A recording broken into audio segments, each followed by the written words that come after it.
Good morning, everybody. How are you? I am a few minutes late and I owe you an apology. I will take full responsibility of that, just like the title is saying right here. Um, and it actually is so beautiful because I'm proud of myself. And if you can look at my eyes, they're like super swollen today. Um, I had a really interesting conversation with my coach yesterday that was so unexpected. Some awarenesses that came up for me. And of course, in true Sandy Simba fashion, I like to share some things that go on in my life with the hopes that maybe it will serve you. We had my fourth of my series, my sisterhood call.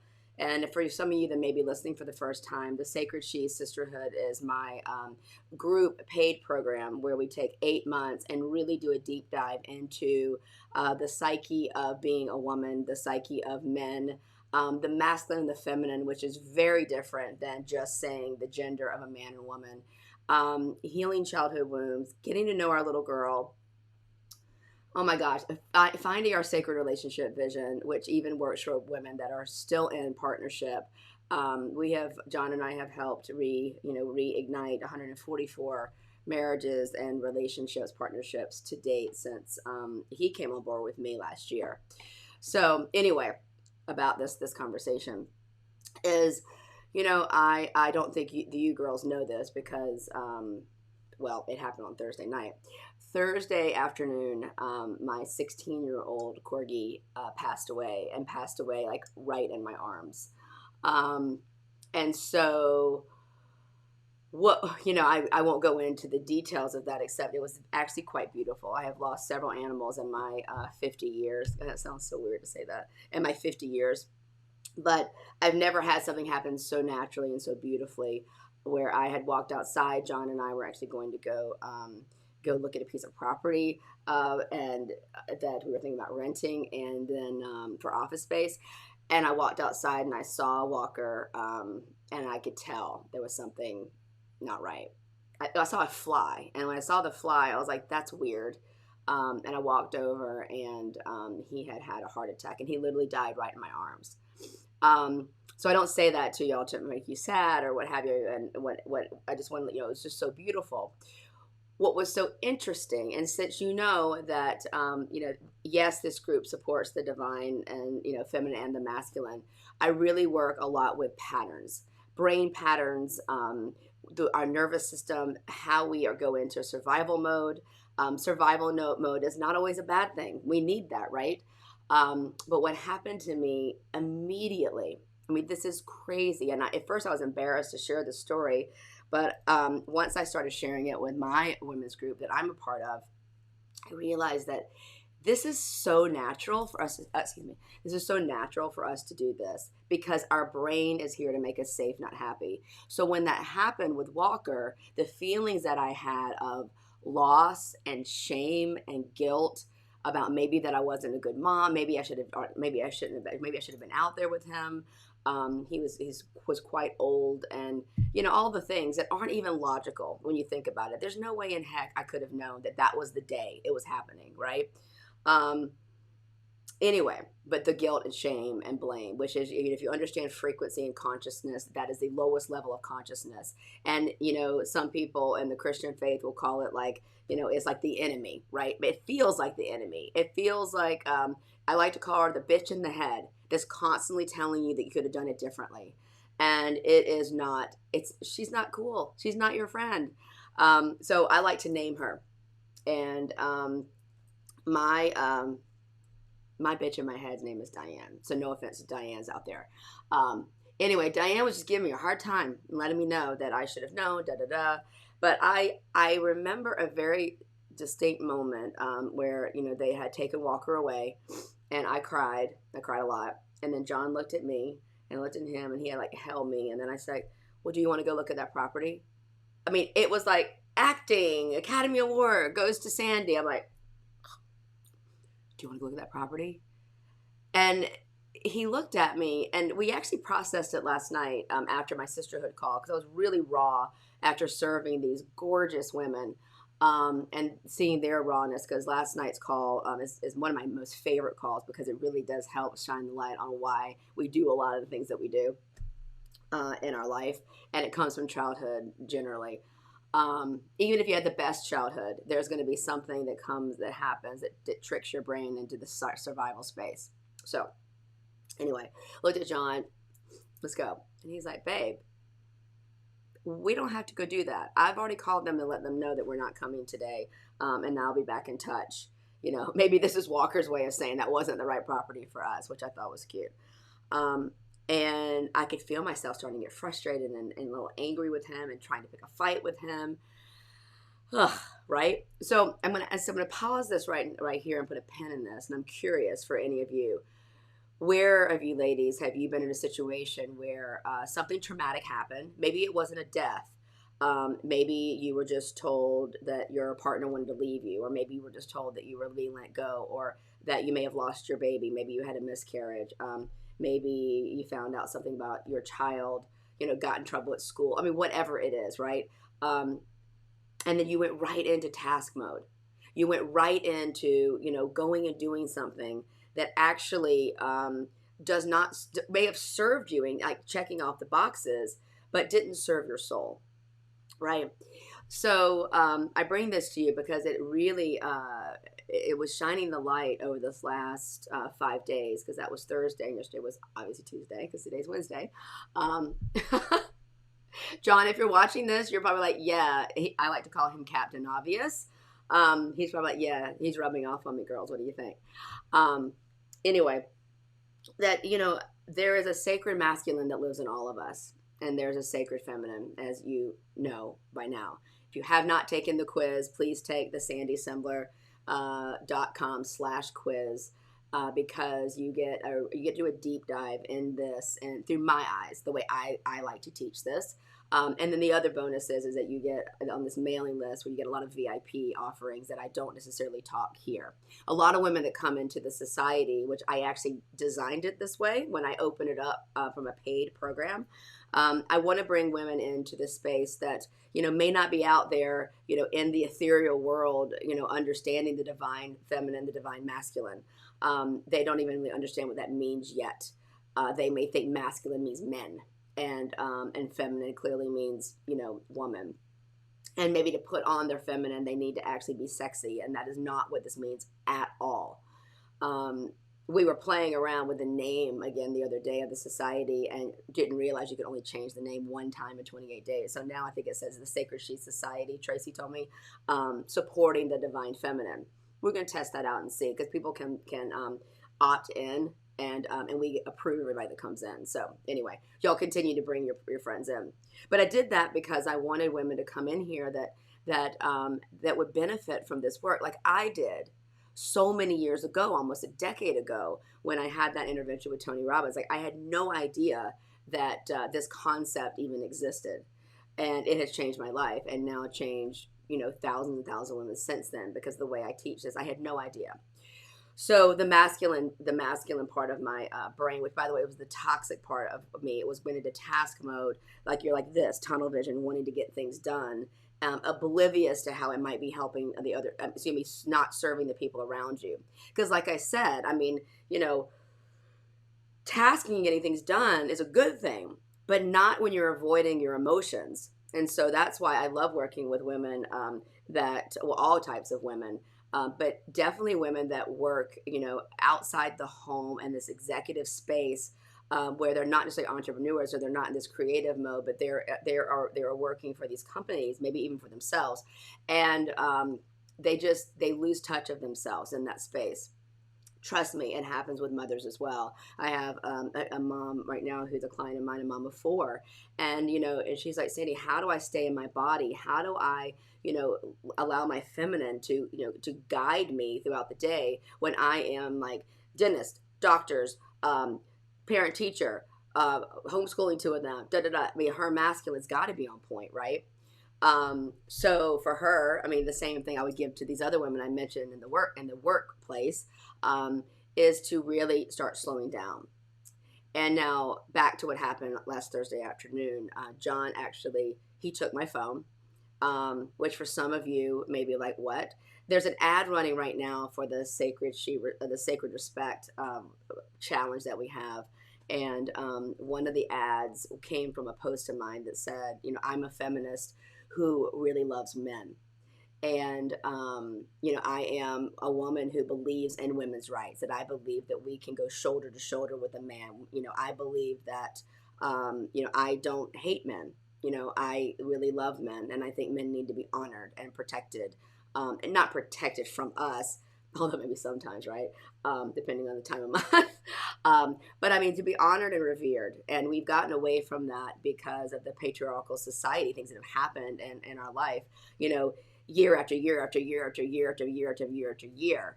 And now it seems commonplace in our society that we actually will hate on a man versus trying to see God in him, right? And I always use the analogy of when I was in the mortgage business, and I don't know if y'all know this, but mortgage companies and such.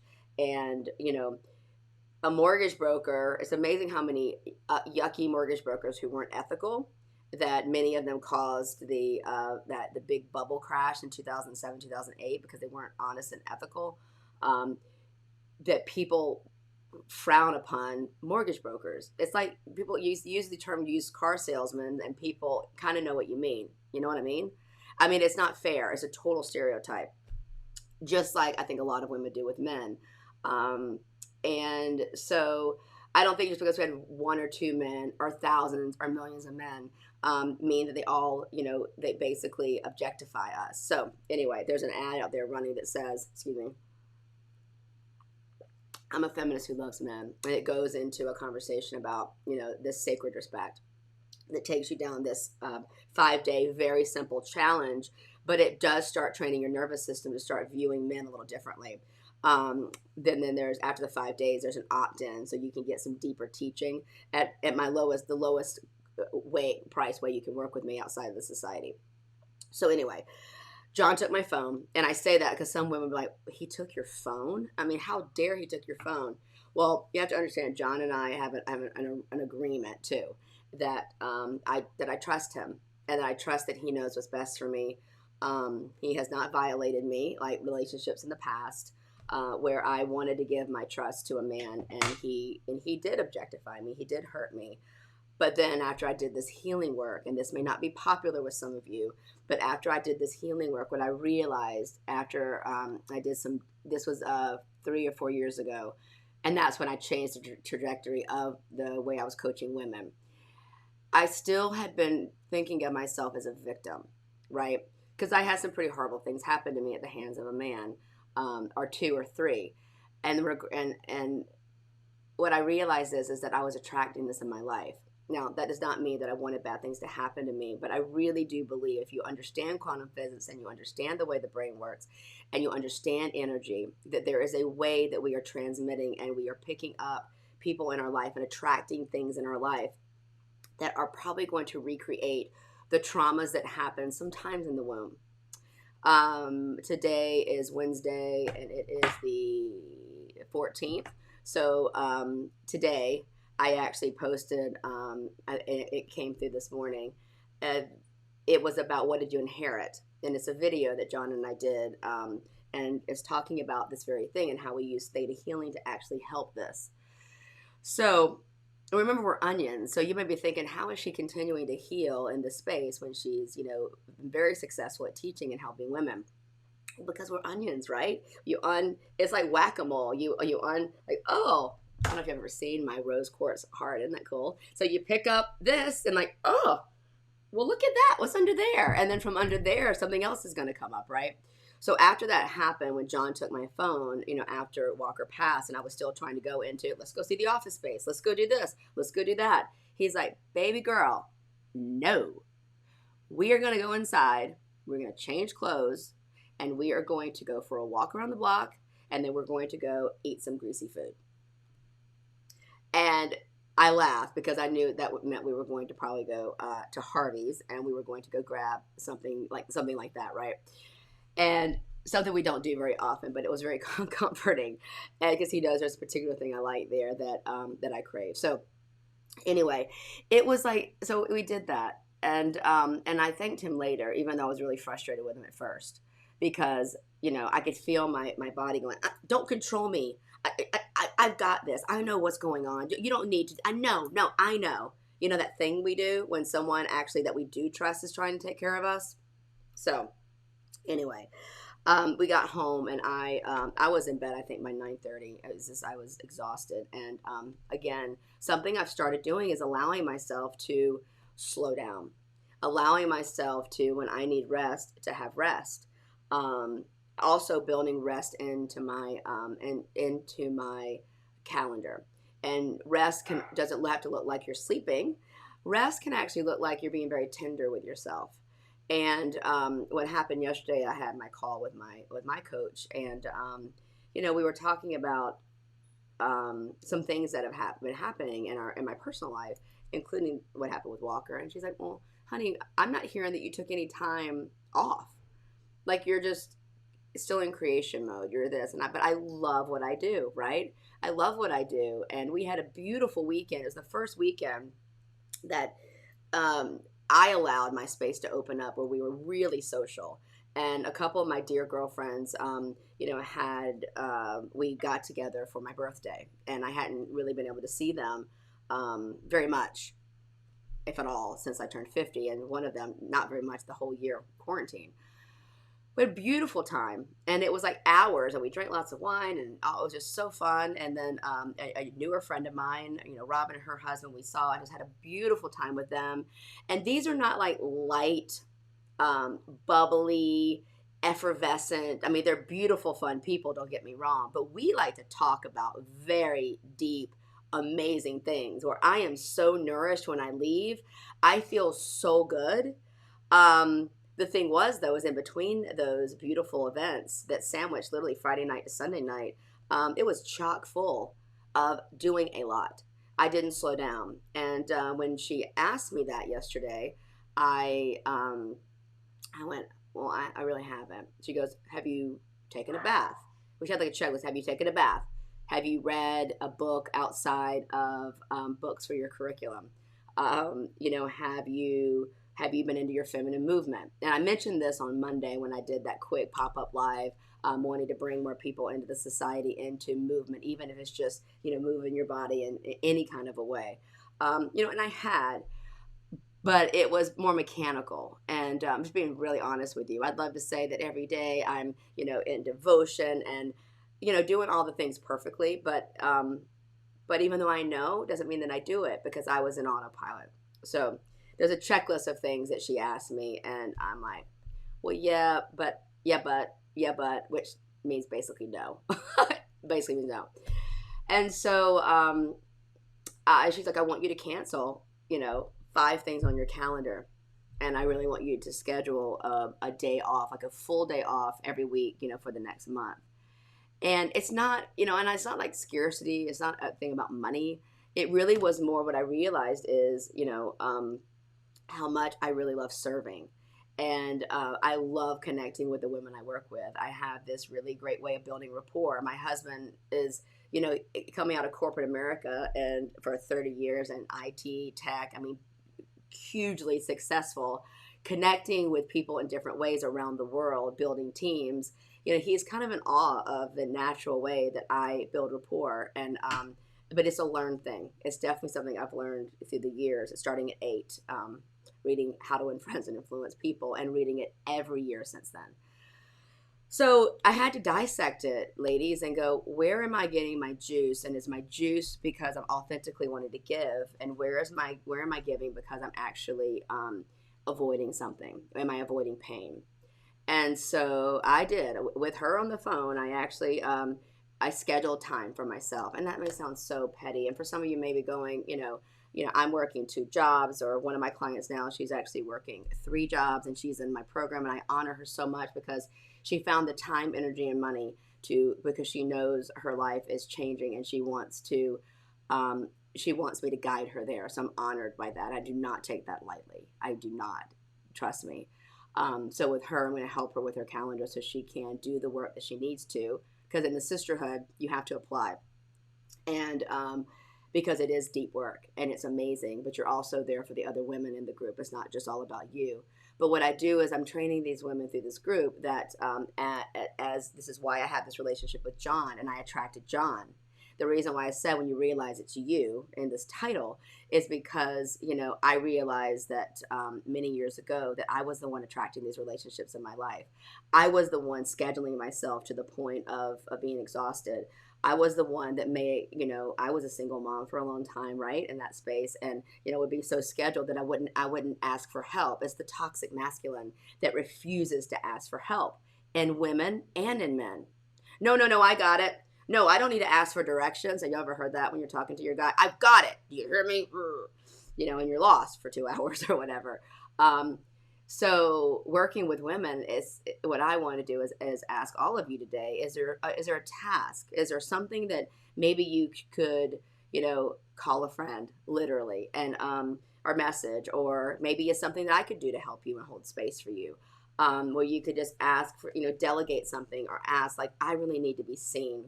I really need something, this is what I need today.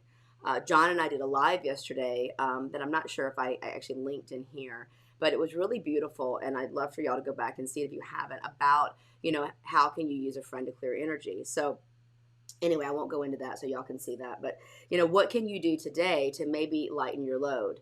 Are you able to rearrange a schedule? Are you scared to cancel a client or cancel a doctor's appointment, or maybe not have your kid go to that birthday party because you're scared your kid won't be liked, or maybe you won't be liked? Because let's face it, we all have done that thing with the obligatory invite every kid in the class back when we could do that because we didn't want our kid to be ostracized. When really, and I learned this in India, it was fascinating that the Indian teacher is like, this is your own ego. She was talking to a group of us. This is y'all's ego as mothers in America. Like, you're too worried that your kid's not going to be liked, which basically means you're scared you're not going to be liked.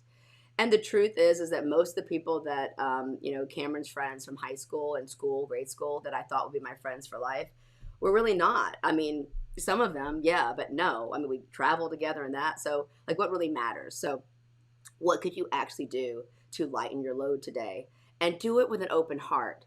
Not feeling like everyone's taking advantage of you, not beating yourself up, but allowing yourself to create a safe space. Allow your own sacred masculine to step in and do what I like to call Google Map and look over your calendar and go, that doesn't, and close your eyes and go, does this feel good? Is this going to be nourishing for my family? Is this for the better good? I did a theta session yesterday for this lovely woman who I've never met live. And she's lovely. And it was so beautiful because one of the things was she came to me with is that, she's surrounded by people that will literally say, I know this isn't good for me, but I'm doing it because it's just easier. I'm doing it just so they'll get out of my hair. And it was really, really upsetting her. It wasn't that they weren't taking her advice, which one may think if they would have eavesdropped on our conversation. It really was how she really energetically took it to heart. And so we cleared a lot of that with the theta healing, the intuitive healing that I mentioned in that post today. John and I are on that video. Because we have no idea what we're taking on. So the caregiver space, giving to the point, that blissful pleaser that in all of us, that toxic feminine part of us is going to give to the point of excess. Give to the point where we're giving, thinking that it's for the better good because we think that it's going to give love, when maybe we're giving it because we're trying to control something else. So there's two toxic elements, the toxic feminine here, the toxic masculine. And again, we'll be talking more about that here and, of course, in other areas if you're following me. So, wow, it's 9:30. I have to go. I have somewhere else that I need to be in the World Wide Web. So this was really beautiful. I hope this was helpful for some of you. And I would love to have some deeper conversations. Some of you are starting to schedule discovery calls with me, and I love that too. Interested in some of the other offerings that I have. So please don't be shy. I am going to do the pop-up coaching. The type form's ready. If you are interested in maybe coming on here and us actually taking an event of yours and us teasing it apart here, shining the light on it for 25 minutes, it's an amazing value. And I don't, because I don't do a la carte coaching. I do packages of coaching. But I've done this in the past in other areas where I'm a guest, and this is what we do, and it works out perfectly. So I look forward to seeing y'all. Thank you again for inviting people into the society and being a part of the community. Go on the dance thread and move, and I can't wait to talk to you. Ciao.